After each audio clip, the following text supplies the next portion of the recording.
get your blood back! He turned his head, he looked me straight in the eye! He was scanning the horizon! No!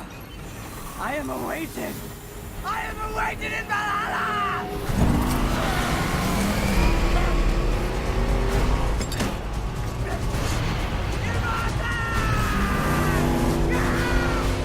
George, it's lovely to sit down and chat with you.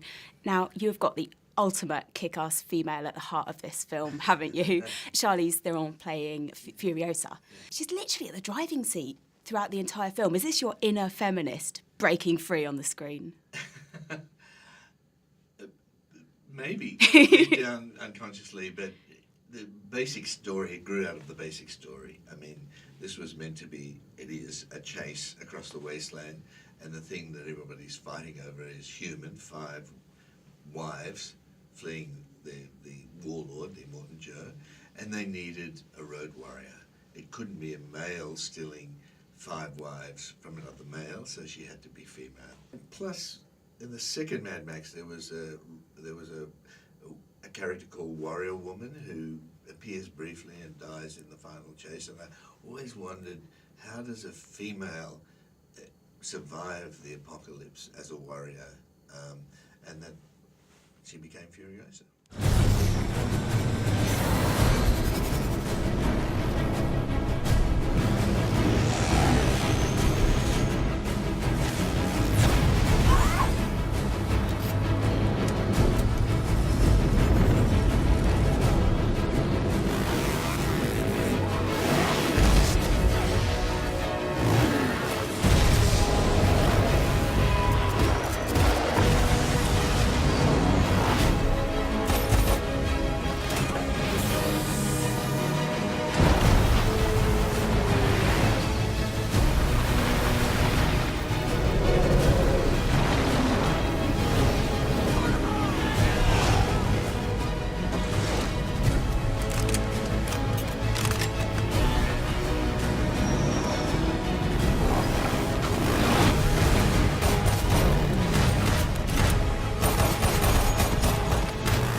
Why Charlize?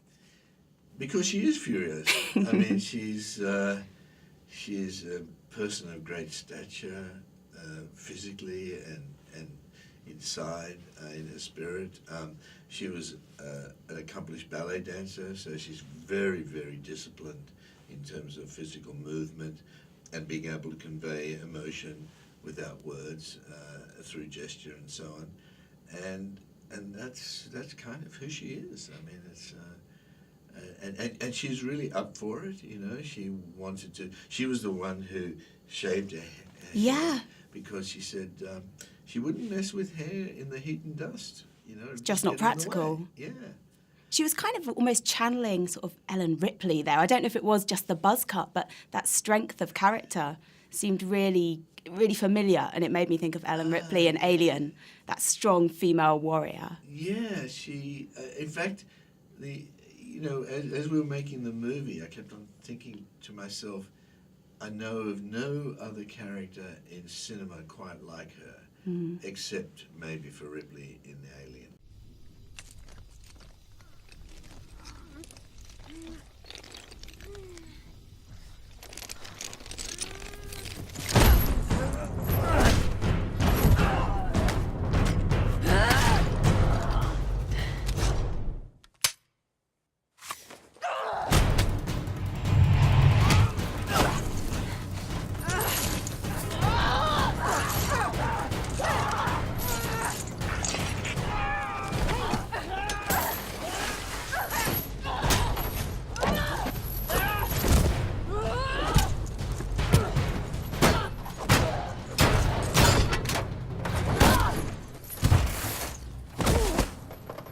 Charlize had a brand new character to work with, but Tom Hardy, he arguably had a much tougher job in front of him, taking on this established character. You know, you say Mad Max, you think of Mel Gibson. Yeah.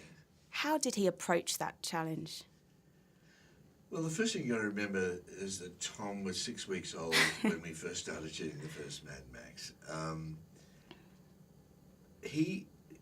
Tom is like Mel, is a creature of the theatre. So he approaches his characters very, very deeply. He's also very athletic. He played rugby. He's got great sequential memory, muscle memory, I think dancers call it, and he's got that same quality. He reminded me very much of Mel. When Tom walked through the door, he reminded me of 30 years before when Mel first walked through the door. Something about them very accessible, very likable. At the same time, there's a mystery and a kind of inner volcanic quality, which is really important. First of all, for someone to have charisma, and then to play a character who speaks very few words. And Tom's approach was, you know, he's one of those actors who gives all to his character and is prepared to take it on. He basically starts off like a wild animal trapped in a mask and a muzzle and in a cage. Yeah. And we're waiting for the human being to emerge, the honourable human being. And over the 3 days of the story, you have these two characters who begin by trying to kill each other, and then they find some mutual regard and respect, and by that they both survive.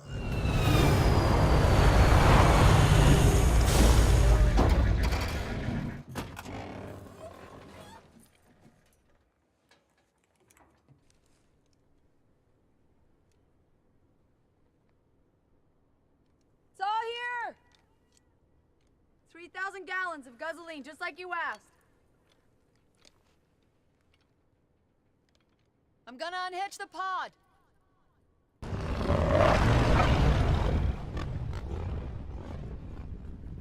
You said a few vehicles in pursuit, maybe. We count 3 war parties. Yeah, well, I got unlucky. You mentioned the physicality of, obviously, the actors in the film, but this is a high-octane road trip, isn't it? You know, it's all going on in, is it over 150 vehicles, you know, cars, motorbikes, trucks. That must present enormous challenges for the cast and the crew. How did you do it? With a lot of preparation, and I mean, this is a movie that doesn't lend itself to CG. It's just, you know, green screen. It's real people, real vehicles crashing in a real desert. Everything done for real, and it was 138 days of shooting out there in a remote desert in Africa, and staging it, and it was tough. I mean, it you know, there's a certain anxiety to doing stunts. Unless you're really, really rigorous, you know, you're going to really hurt somebody really badly. Ultimately, it feels more believable up there on the screen. I mean, you know, when the actors are covered in dust and it gets into their eyes, and there's moments where we had to erase the tears on Charlize's face because the dust was getting to her eyes, and she was creating tears to stop it. She said, everyone will think I'm crying. I said, no, they just know that you've got dust in your eye. Yeah, it's real, it's visceral. Yeah. There's such dark themes in it, though, isn't there? You know, like the water wars and human cargo and the violent sort of fundamentalist gangs. On your darkest days, do you think this might be a realistic future for us, you know, for the world? Interestingly enough, we kind of go forward to the past, and one of the interesting things about these stories, you end up in a very elemental world. You almost go back to a medieval dispensation, a little closer to the classic American Western, where the rules are very simple, and so these films become kind of allegorical, and these kind of stories about tyrants controlling all the resources, you know, in the hands of the few, over the many. The kind of rule of a dominance hierarchy by might. These are stories that have been told over and over again over time from our earliest histories. So the films become kind of allegories in that way. However, sometimes if you look at the news too much and you see too much of what goes on, you can fall into a kind of despair and worry. It'll be a hard day, but I guarantee you that 160 days ride that way, there's nothing but salt. At least that way, you know, we might be able to, together, come across some kind of redemption.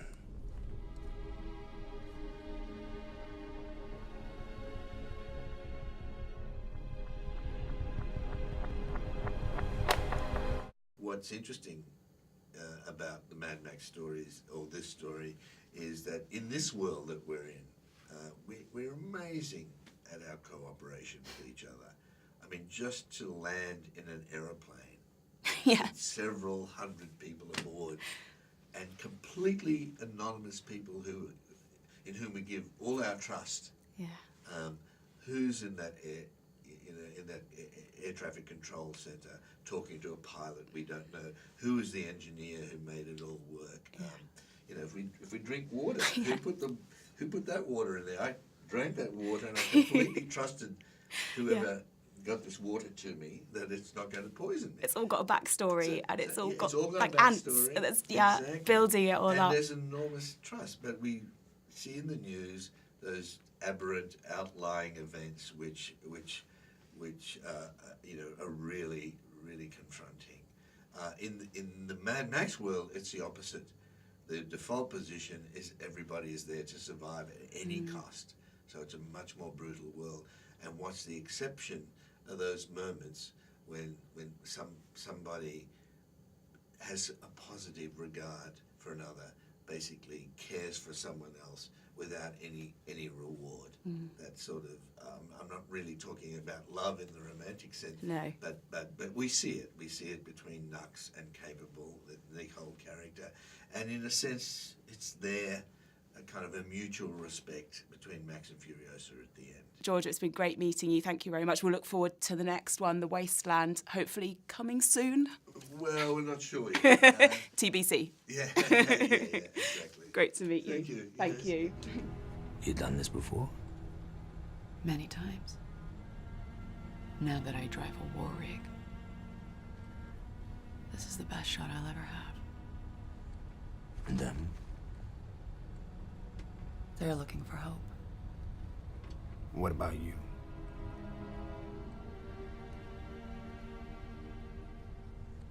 Redemption.